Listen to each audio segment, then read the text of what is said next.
The U.S. House of Representatives approved over $14 billion in aid to Israel. Two options regulating the rights and obligations of Vietnamese people residing abroad to use residential land in Vietnam. Nghe An's enterprises promote exporting goods to New Zealand. Hello, I am Hoang Yen, and so good to see you again in today's news. Here comes the first bulletin. The U.S. House of Representatives approved $14.3 billion in aid to Israel. This is the first bill introduced under the new House Speaker, Mike Johnson. This approval decision has faced opposition from President Joe Biden and Democrats in the Senate, as it does not include aid to Ukraine. Mr. Biden previously proposed a -$106 United States billion aid package, $61 billion USD for Ukraine, and over $14 billion United States for Israel and other amounts, in an attempt to increase competitiveness with China in the Indo-Pacific, as well as enhancing security along the U.S.-Mexico border. The issue of increased aid to Ukraine continues to be a divisive issue in U.S. politics. Meanwhile, Washington is mobilizing UAVs to collect intelligence information in Gaza to locate hostages held by the Islamic movement Hamas. It is known that there are currently 10 American citizens missing in Gaza. In the surprise attack by Hamas on Israeli territory on October 7th, Hamas gunmen arrested more than 200 people, including soldiers, Jewish civilians, and foreigners. So far, only 5 hostages have been released, mostly through negotiations made by the intermediary role of Qatar and Egypt. After hitting Western Europe on November 2nd with torrential rain and winds up to 200 kilometers per hour, Storm Truyen has killed at least 10 people, causing flood, power outages, and forcing traffic in many big cities in Europe to halt services.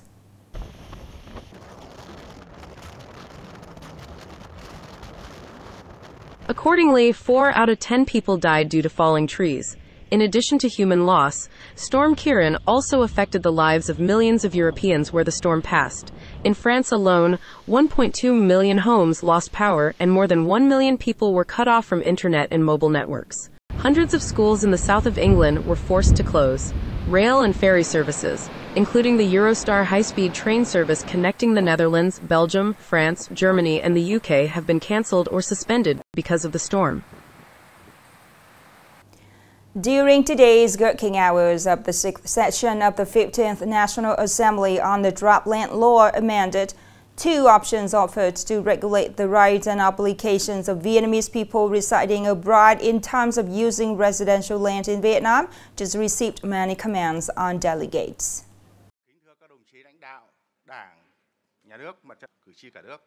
Receiving opinions from delegates and the government, the draft land law amended proposes 2 options. Option 1, the government will amend regulations to partly help promote investment growth, to attract remittances from Vietnamese citizens residing abroad via reviewing regulations related to land use rights of Vietnamese people residing abroad in the housing law, real estate business law, as well as the process and procedures for certifying Vietnamese citizens residing abroad.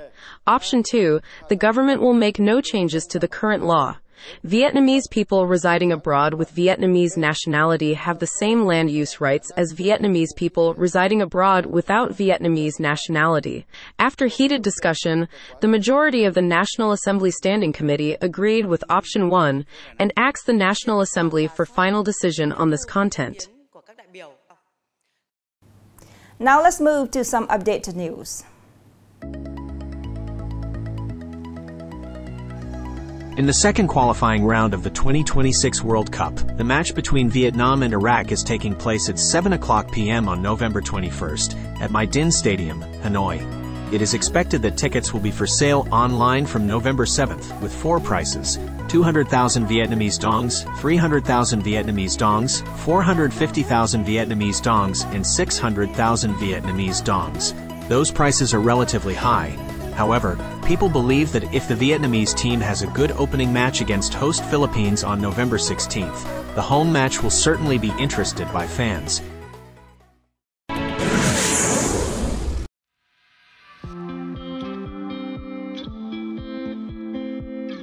According to the Nghe An Tourism Development Strategy Plan to 2030, with a vision to 2035, tourism will basically become a key economic sector of the province, creating a driving force to promote the development of other industries and fields.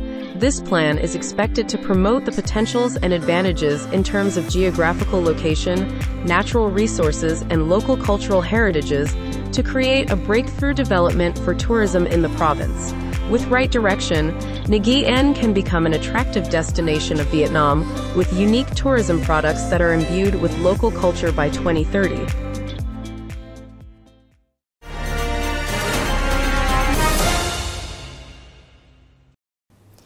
Free trade agreements are creating maximum conditions for Vietnamese businesses to participate in export activities. Recently, despite facing strict requirements on production processes and product quality, some Nghệ An products have been successfully exported to the New Zealand market.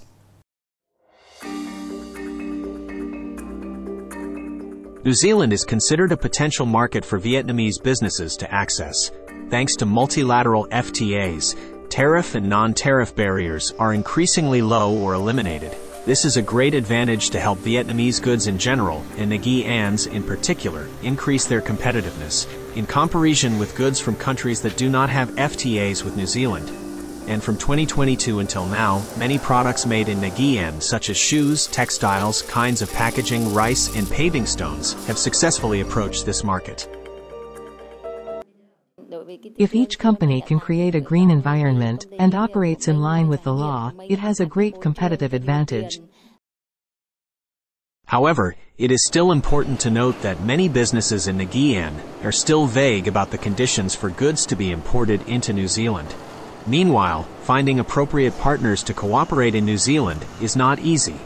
To support businesses, the industry and trade sector recently organized some investment promotion activities in New Zealand and Australia. We believe that we should promote the advantages of existing traditional exported goods, improve product quality, and have friendly production process to environment. It's good sign to see that businesses from New Zealand are targeting the Vietnamese market. In the context of traditional markets experiencing a decrease in orders and value deficit, taking advantage of opportunities to penetrate difficult markets will solve the problems in terms of revenue, profit, and brand building that businesses are undergoing. Now it's the end of the show today. Thank you so much for being with us. See you next time.